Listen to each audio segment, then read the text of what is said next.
اهلا بيكم طلاب الصف السادس الاعدادي. معكم مستر سيد صابر. هنكمل ان شاء الله الفيديو بتاع حل الاسئله على درس المنادى. لو انت ما شفتش الشرح بتاع الدرس هتلاقي الشرح موجود في القناه. طيب نبدا باول حاجه عندنا. اول سؤال بيقول لك استخرج المنادى وبين نوعه وحكمه واعربه. طيب انا هستخرج المنادى، تمام. يعني ايه بقى نوعه؟ مضاف او شبيه المضاف او نكره غير مقصوده او نكره مقصوده او علم مفرد. طب يعني ايه حكمه؟ يعني معرب ولا مبني؟ طيب واعربه طبعا كلنا عارفين هنعرب ازاي. طيب نبدا كده بسم الله. اول سؤال بيقول لك يا طالب العلم اجتهد. احنا عارفين في الشرح قلت لك ببص بعد اداه النداء. اداه النداء يا جه بعدها كام كلمه؟ كلمتين. طالما كلمتين يبقى مضاف يا شبيه المضاف. يعني طبعا حافظ ان منادى مضاف كلمتين، الكلمة التانية مضاف اليه. طيب الكلمة التانية مضاف اليه طالب العلم، ايوه دي مضاف اليه. يبقى المنادى بتاعي هنا طالب، نوعه مضاف. طيب معرب ولا مبني؟ معرب. طيب اعرابه ايه؟ منادى منصوب بالفتحة.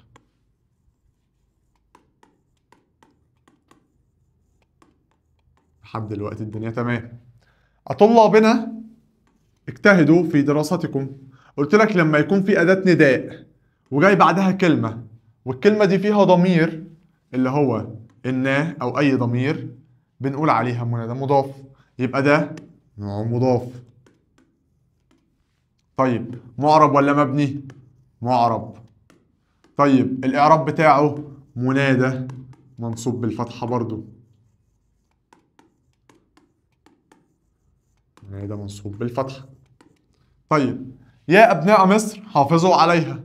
أداة النداء جه بعدها كام كلمة؟ كلمتين. منادى مضاف كلمتين، الكلمة التانية مضاف إليه. مصر مضاف إليه؟ أيوه مضاف إليه. يبقى ده نوع مضاف. معرب ولا مبني؟ معرب. الإعراب بتاعه منادى منصوب بالفتحة.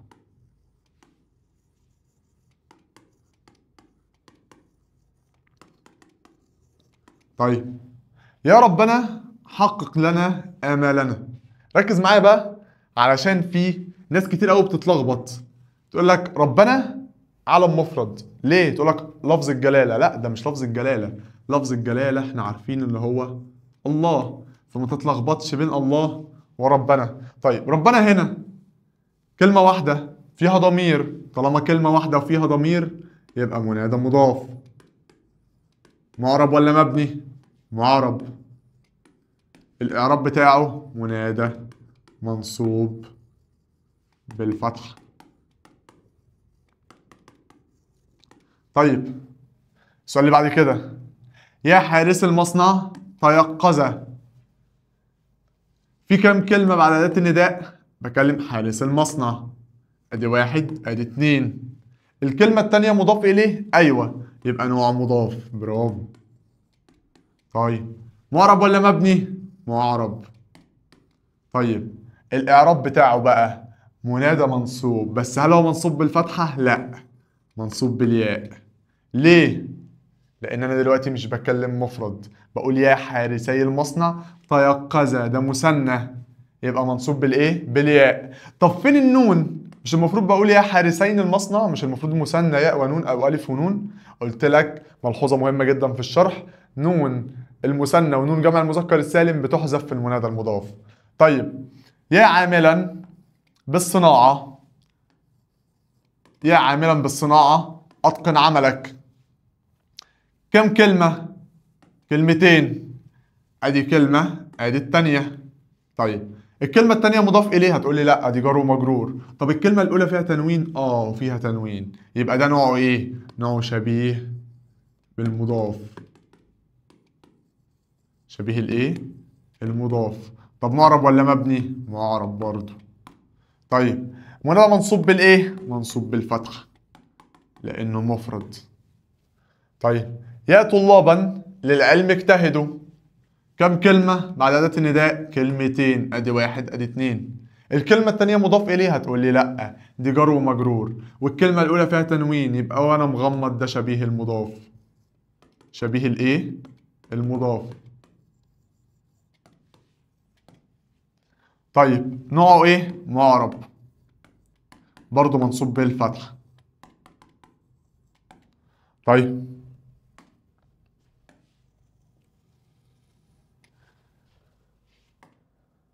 لما أجي أقول لك أيا باحثين عن الحق لا تمل، أو أيا باحثين عن الحق لا تمل، أنا دلوقتي عندي كام كلمة؟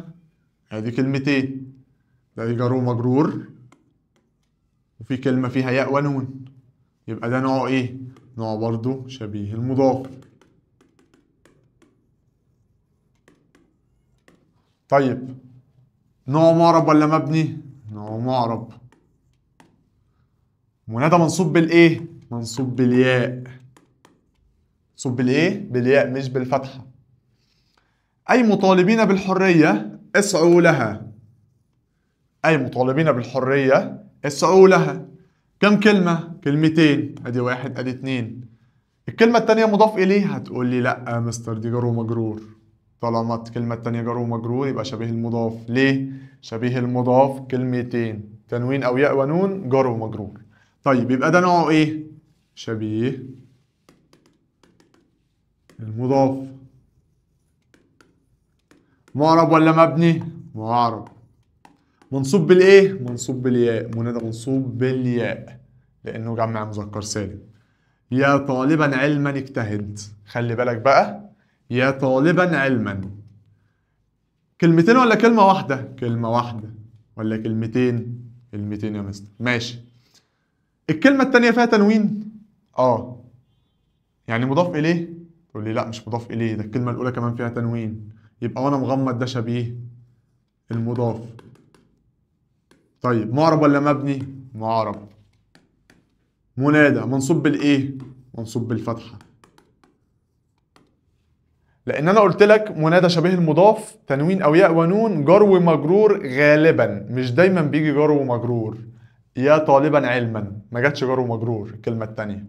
طيب يا طبيبا اهتم بالمرضى.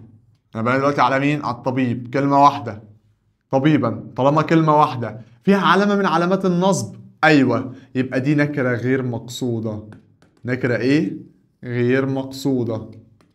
طيب نكرة غير مقصودة معرب ولا مبني؟ معرب. طيب منادى منصوب بالإيه؟ منصوب بالفتحة. أيا صناعا أتقنوا عملكم. كم كلمة جت بعد أداة النداء؟ كلمة واحدة. نكرة غير مقصودة، كلمة منصوبة. فيها أداة نصب، فيها علامة نصب، فيها تنوين، يبقى دي نكرة غير مقصودة.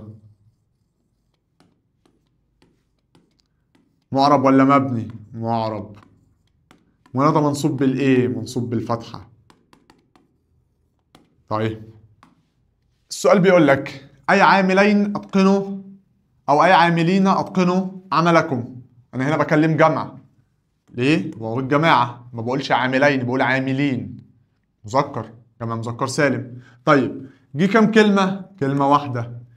فيها تنوين؟ لا، بس فيها ياء ونون، تبقى نكرة غير مقصودة. نكرة إيه؟ غير مقصودة. معرب ولا مبني؟ معرب. طيب علامة نصبها ايه؟ منادى منصوب بالايه؟ منصوب بالياء لأن هي جمع مذكر سالم. طيب يا وطنيا كن قدوة لغيرك. كلمة واحدة ولا كلمتين؟ كلمة واحدة. فيها تنوين؟ اه فيها تنوين، وانا قايل لك نكرة غير مقصودة، كلمة منصوبة، يبقى دي نكرة غير مقصودة. معرب ولا مبني؟ معرب. علامة النصب الفتح. طيب هيا مؤمنا اسعى في الخير. كم كلمة بعد أداة النداء؟ كلمة واحدة. فيها تنوين؟ اه فيها تنوين، وانا قايل لك نكرة غير مقصودة، كلمة منصوبة، يبقى نكرة غير مقصودة. معرب ولا مبني؟ معرب. علامة النصب الفتح، منادى منصوب بالفتح. طيب يا طالب اجتهد. في كم كلمة؟ كلمة واحدة. طيب الكلمة دي فيها تنوين؟ تقول لي لا. فيها ياء ونون؟ لا برضو. تبقى نكرة مقصودة. نكرة ايه؟ مقصودة. طيب الحكم بتاعها معرب ولا مبني؟ لا، الحكم بتاعها مبني. طيب اعربها ايه؟ مش هي مبني؟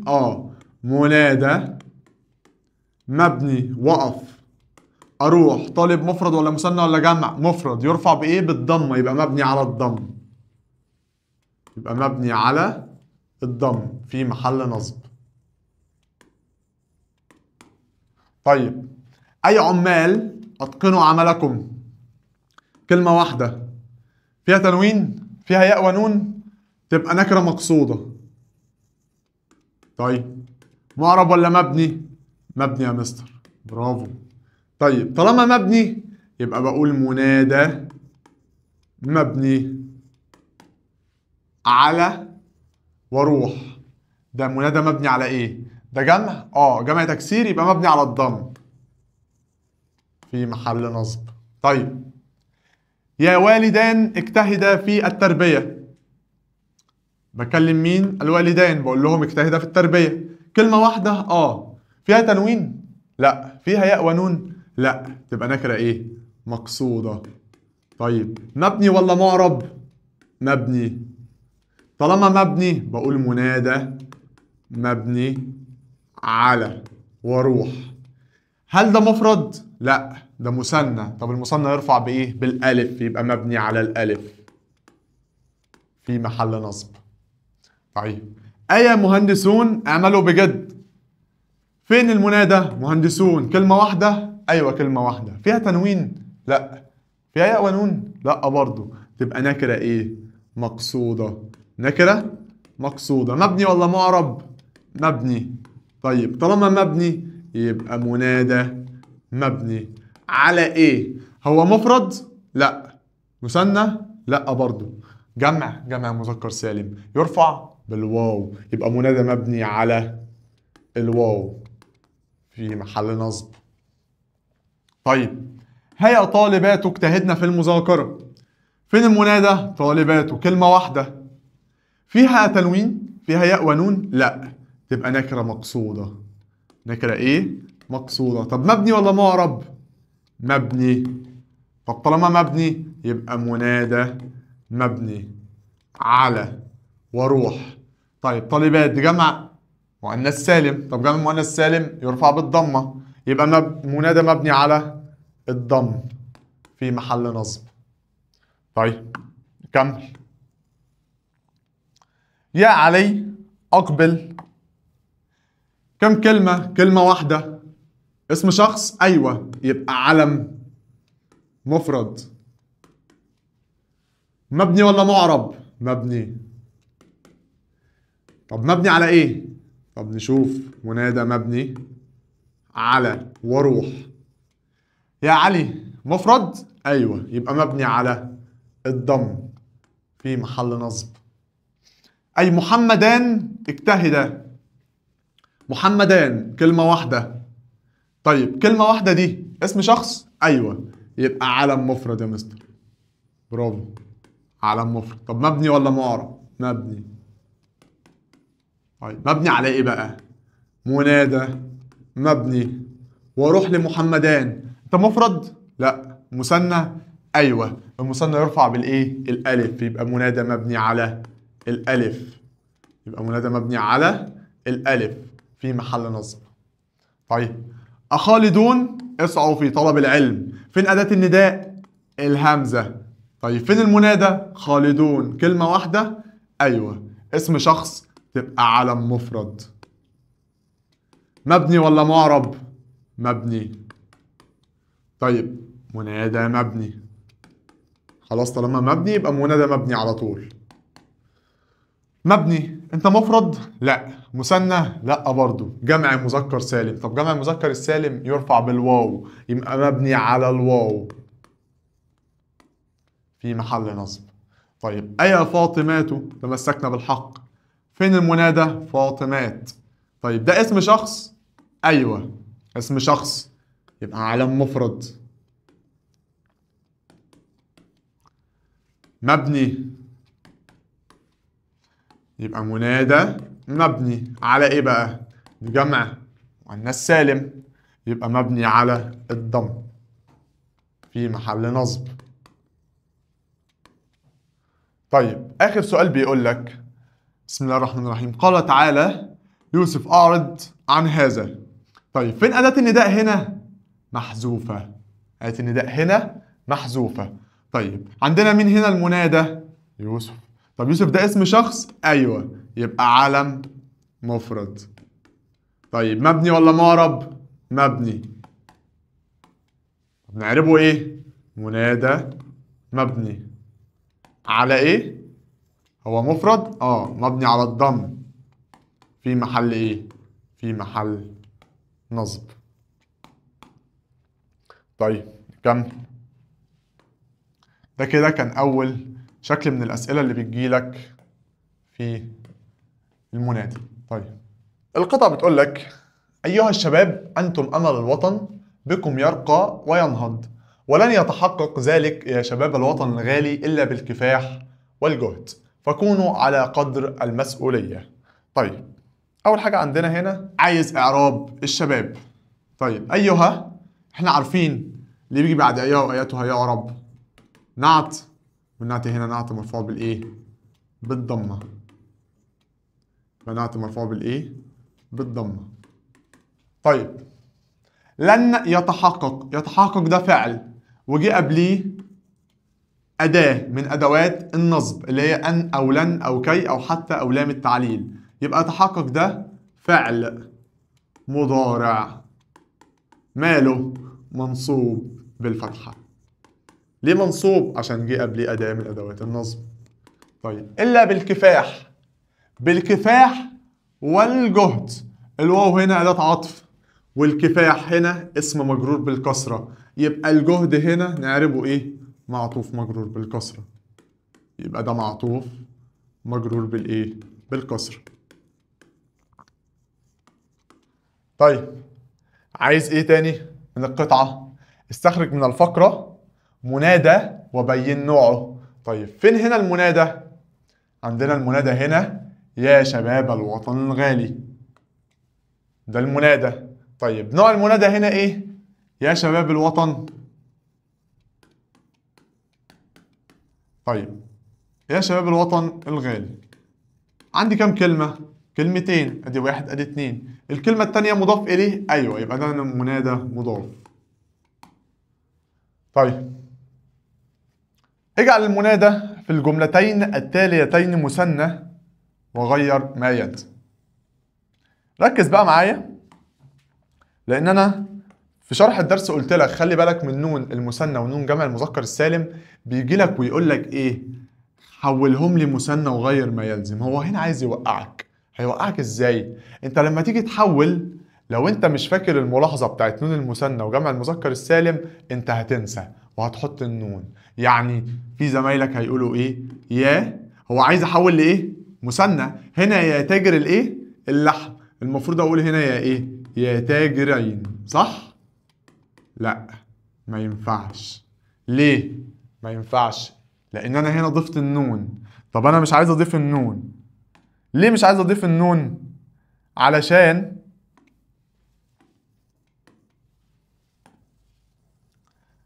هنا ده منادى مضاف، عشان ده منادى ايه؟ مضاف. ليه بقى؟ لما انا هقول يا تاجري من غير نون اللحم، انا هنا عندي ده منادى ايه؟ منادى مضاف، عشان كده انا حذفت النون. لا تحتكر السلعة، يبقى انت خدت بالك ان النون بتاعت المثنى وجمع المذكر السالم ممكن تيجي لك في شكل سؤال زي ده، يقول لك اجعله مثنى وغير ما يلزم، عشان يشوفك انت هتحط النون ولا مش هتحط النون. طيب يا طالبة العلم اجتهدي، المفروض اقول ايه؟ يا طالبتي العلم اجتهدا. برضه انا هنا ما حطيتش النون. ليه؟ لأن ده منادى مضاف، النون ما ينفعش أحطها، يبقى أنا قايل لك نون المنادى أو نون المثنى وجمع المذكر السالم في المنادى المضاف بنحذفها. طيب نكمل. بيقول لك اجعل المنادى فيما يلي نكرة مقصودة. طيب بيقول لك يا عاملا أتقن عملك، عايز إيه بقى؟ بيقول لك خليه نكرة مقصودة. طيب اخليه نكره مقصوده ازاي؟ بمنتهى البساطه، انا قايل لك النكره المقصوده ما بيبقاش فيها علامه من علامات النصب. هنا في تنوين صح؟ اشيل التنوين، هقول يا عامل اتقن عملك.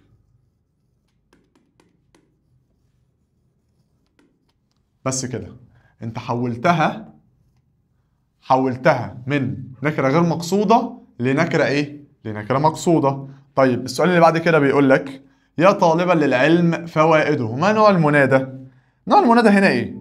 كم كلمة جت بعد أداة النداء؟ كلمة واحدة. طيب فيها تنوين؟ تبقى نكرة غير مقصودة. تبقى نكرة غير إيه؟ مقصودة. طيب تاني قطعة بتقول إيه؟ يا رجال الأمن ويا حراس الوطن ويا مرابطين على الثغور، مصر أمانة في أعناقكم، عليكم صونها وصيانتها، فاللهم احفظ مصرنا من كل سوء. طيب يا رجال الأمن، يا رجال الأمن ده منادى.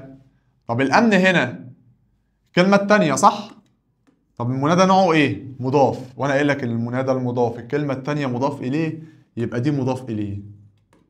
طيب دي مضاف إليه، ماله؟ مجرور بالكسرة. طيب ويا مرابطين على الثغور، مصر أمانة. مصر مالها؟ أمانة، دي مصر مبتدأ، أمانة هي الخبر، خبر هنا مرفوع بالإيه؟ بالضمة. طيب فاللهم احفظ أنت مصرنا، يبقى مصرنا هنا مفعول به، ماله؟ منصوب بالفتحة، مفعول به منصوب بالإيه؟ بالفتحة. طيب والنا ضمير متصل مبني في محل جر مضاف إليه، طبعا لازم تعرف الضمير في الامتحان عشان ما تنقصش نص درجة. طيب استخرج من الفقرة منادى مضاف وآخر شبيها بالمضاف. منادى المضاف قلنا إيه؟ يا رجال الأمن، ده المنادى المضاف. طب فين الشبيه بالمضاف؟ أدور كده، ويا مرابطين على الثغور، مرابطين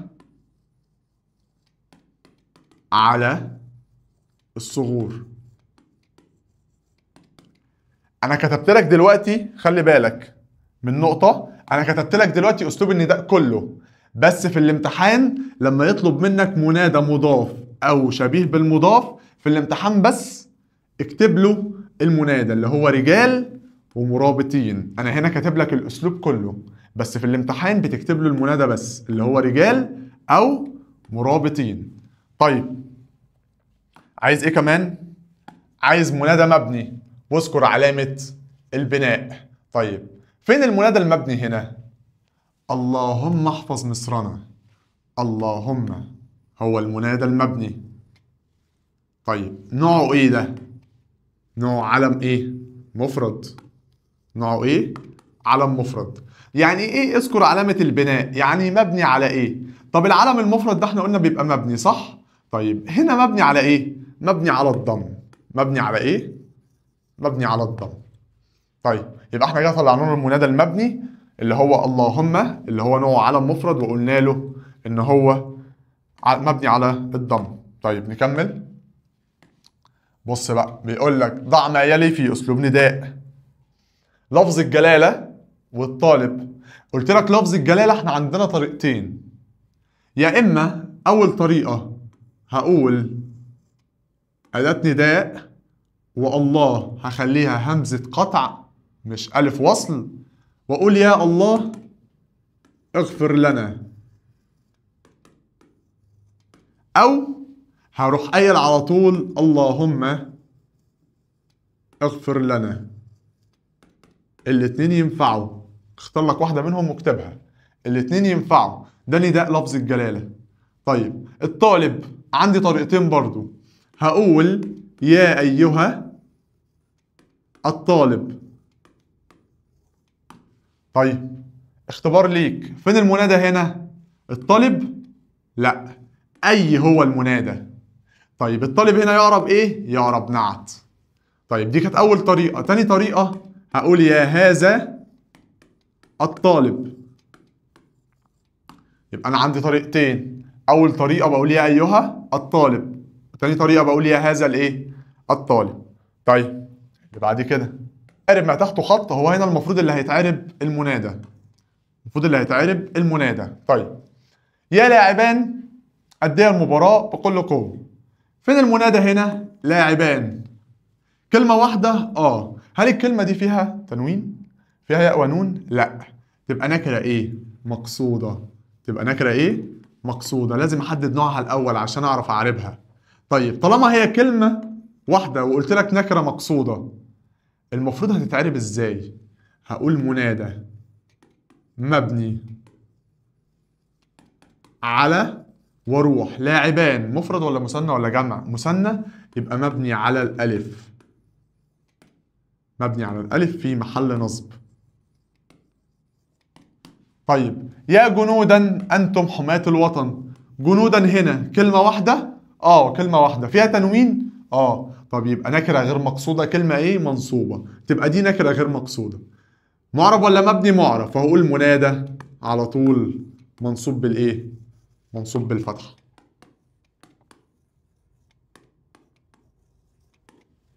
طيب آخر سؤال بيقول لك المنادى النكرة غير المقصودة فيما يلي. عايز أطلع له النكرة غير مقصودة. نكرة غير مقصودة كلمة منصوبة. تعال ندور على كلمة منصوبة. يا زارع اقتصد. هل دي كلمة منصوبة؟ فيها يعني تنوين أو ياء ونون؟ لا. طب دي نوعها إيه؟ نوعها نكرة مقصودة. طيب يا زارع الأرض اقتصد. دول كلمتين. الكلمة التانية مضاف إليه، يبقى مش هي دي نوعها مضاف. طيب يا زارعا اقتصد. أيوة هي دي كلمة واحدة. فيها تنوين؟ فيها تنوين، يبقى هي دي النكرة غير المقصودة. يبقى هي دي إيه؟ النكرة غير المقصودة. وكده يبقى احنا خلصنا الأسئلة النهاردة على درس المنادى. أشوفكم إن شاء الله في درس جديد. أشوفكم على خير. سلام.